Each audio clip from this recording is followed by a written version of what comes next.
3. Hello, my name is Sean Pevsner. I am an attorney with severe cerebral palsy with Whitburn and Pevsner, PLLC. The National Council of Self-Advocates, or NCSA, is a great organization of which I am a proud member. NCSA has created the Disability Pride Month video project that celebrates the Americans with Disabilities Act and disability rights in general. The ADA means a lot to me, and I am honored to be part of the 33rd anniversary celebration. The ADA has helped me and others live in the community and participate in the same activities and programs that are available to people who are not disabled.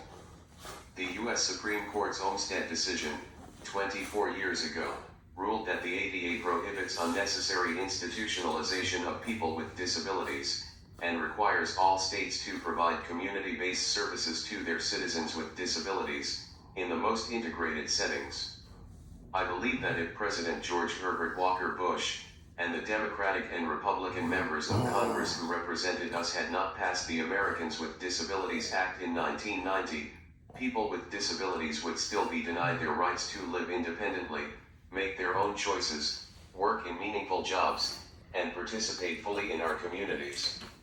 We must use our common sense, compassion, self-advocacy skills, and the law, to continue to defend our rights as people. We must also show society that people with disabilities can be productive citizens who contribute to our community. But like all rights, they are at risk, especially now. So for ourselves and our fellow human beings who are facing oppression from the ignorance and apathy of the general public, it is our responsibility to live well and to protect those rights. The disability community includes all groups of people.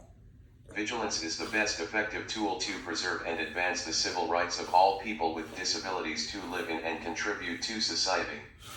My life is but one example of this idea.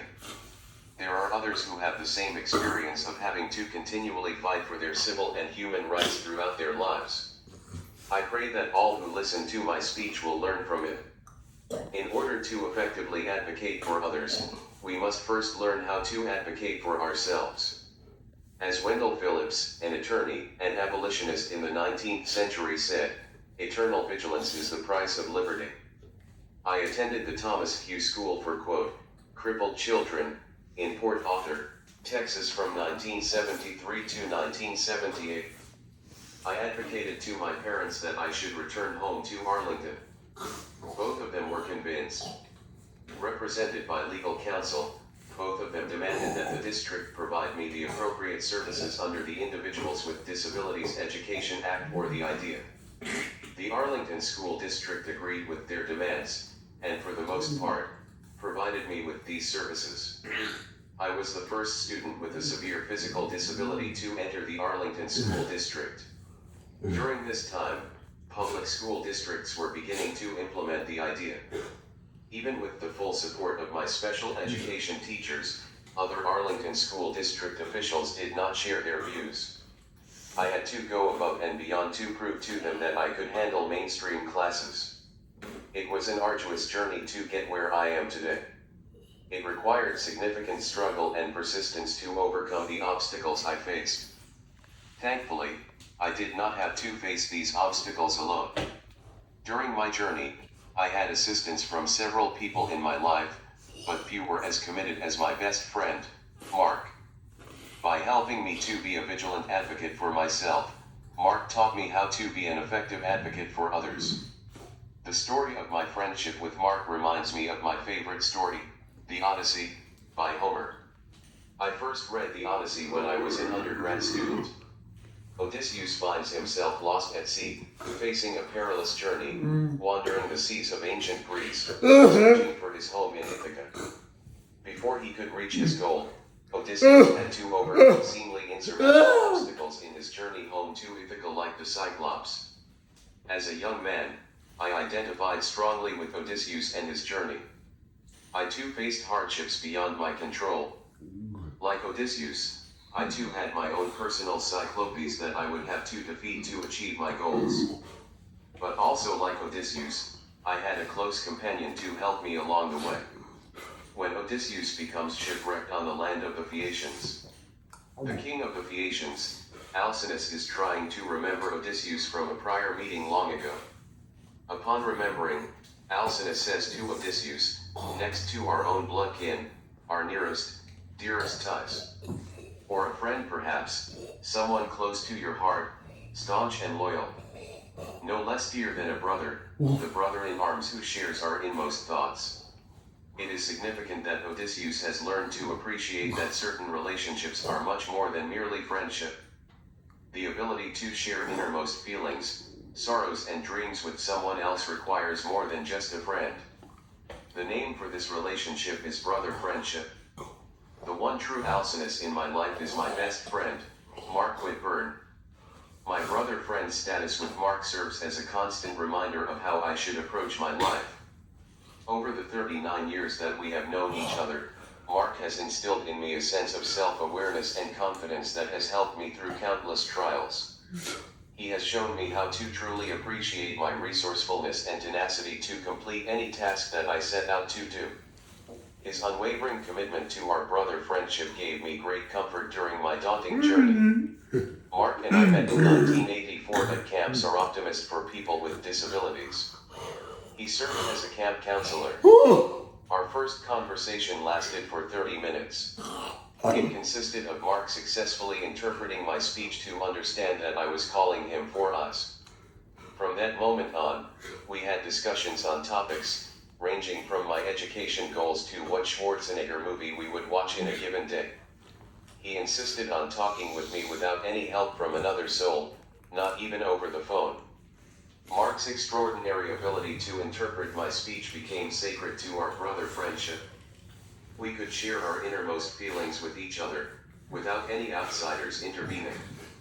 After I told him of my dreams and my struggles with my cyclopes, which were blocking the way to my dreams, Mark unequivocally committed himself to assisting me on my journey. He had full confidence in my ability to excel in mainstream classes. After graduating from Yale University, with a degree in philosophy, Mark joined my journey in 1986. At this time, I was entering 9th grade. Some Arlington school district officials refused to allow me to take mainstream classes. Mark used laws like the idea to force the school district to admit me into mainstream classes, such as English literature, calculus, chemistry, and Latin. Mark truly believed that if he gave me the proper help, my potential would be limitless.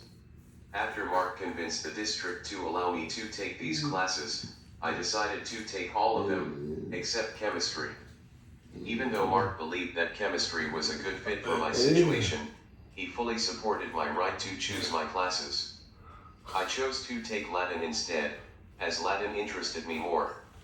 Mark did not care what my choice was as long as I had options from which I could choose.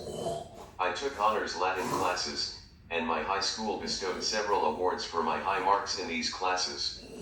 Some school officials believed I would graduate at the age of 22.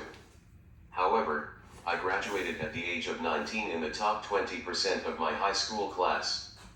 I went on to major in Greek and Latin at the University of Texas at Austin, while making significant contributions to the university's community. The UT Classics department bestowed on me the W.J. Battle Award for excellence in Greek and Latin translation. With our UT student group called Groups United Against Rights Discrimination, or GUARD, during my undergraduate career, Mark and I worked with other civil rights groups to promote disability and civil rights for all people in our society. GUARD assisted UT in improving the ADA accessibility around campus and participated in the 1998 He-Man Sweat Symposium on Civil Rights organized by the university. He-Man Sweat was the first African-American UT law student. I graduated in 1998, receiving several awards for my advocacy and contributions to the university. Yet, despite these accomplishments, people did not believe that I could become a practicing attorney. I graduated from the University of Texas School of Law in 2004. With the Equal Justice Works Fellowship in 2005 to 2007, I worked with Disability Rights Texas, or DRTX, to advocate for others with disabilities to access a free appropriate public education under the Individuals with Disabilities Education Act.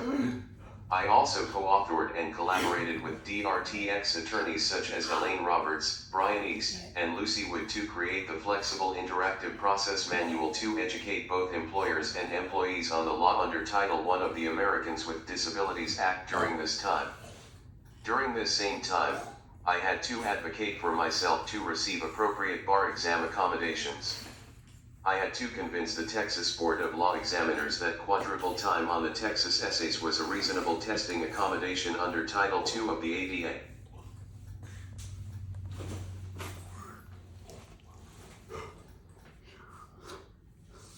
At my request, several of my law professors wrote letters to the board supporting my position.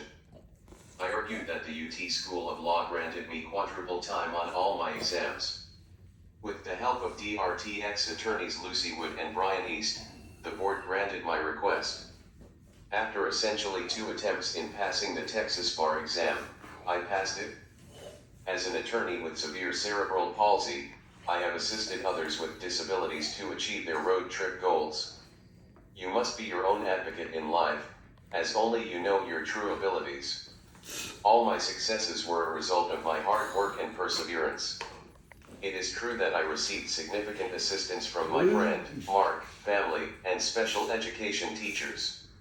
However, more than anything else, I had to use the tools that God gave me. Both Mark and I believe that we must both pray and act to make other people's lives better. Let's pray for and act to protect and advance disability rights on this 33rd anniversary of the Americans with Disabilities Act. Let's strongly urge Congress to pass and the President to sign the HCBS Access Act that would eliminate the waiting lists in each state for home community-based services. As the Reverend Martin Luther King Jr. said, the belief that God will do everything for man is as untenable as the belief that man can do everything for himself. It, too, is based on a lack of faith. We must learn that to expect God to do everything while we do nothing is not faith but superstition.